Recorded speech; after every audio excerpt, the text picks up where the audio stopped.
Well, hey everybody, welcome to my shop.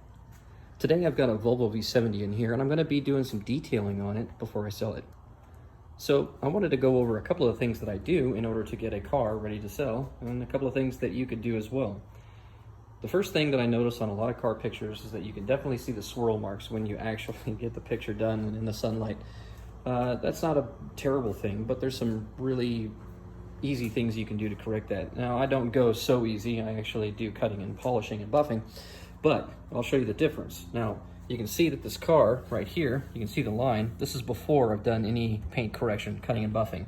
And cars get like this because they're just out in the rain a lot or the weather or the sun, and they don't have wax all the time, or they go through a lot of machine car washes. Now, this is after. You can see that line right there. I taped that off so that we could all see it. And I could judge how deep I needed to go or how many passes with the pad and the compound I needed to do to get the paint correction I needed. Now here's the thing, I didn't want to correct it too much. I'm not going to get all of the scratches out, but I did want it to look a lot better than it was. So that's the thing to think about, is you don't want to take it down so much. This is just a Volvo V70, it's not a Ferrari, it's not a Porsche, it's not a Lamborghini, it's not even a Mercedes.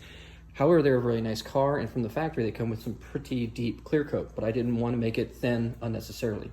So I've got this paint, it's right where I kind of want to see it, and it's nice and shiny. I can put some wax on it now, and it's going to bead water for a really long time.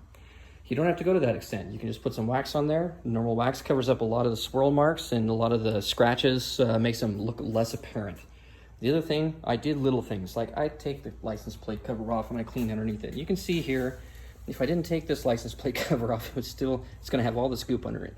And I just don't think that that's really great, especially if you buy a car like this that someone says they've detailed, and then you're in a state where there's no front plate requirement and you take it off and it looks like this.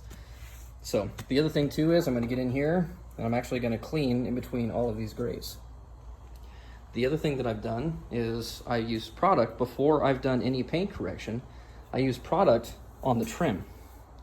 So what I'll do is I'll use something like this, which is a plastic renew, and it's going to make that plastic a lot more slippery. And that way, if I do get product on it accidentally or fling something on there, it's going to be a lot easier to come off. And the thing is with this plastic, it gets really dry, and that moisture from whatever product you're using is going to hit that plastic, and it's going to stay there, and it's going to soak right in. So that's a couple of things you can do. Tape off, make sure that nothing gets flinged on there. That will also help from the pad hitting the plastic and leaving marks. You don't want that either. That's very tough to get off. So put product on it, as I did like this. You can see this is nice and shiny and black. This is shiny and black.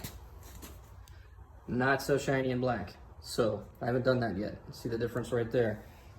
With product, without product. So if I go to buff this, that stuff's gonna come off if I accidentally get fling on there, but I'm actually gonna tape it up.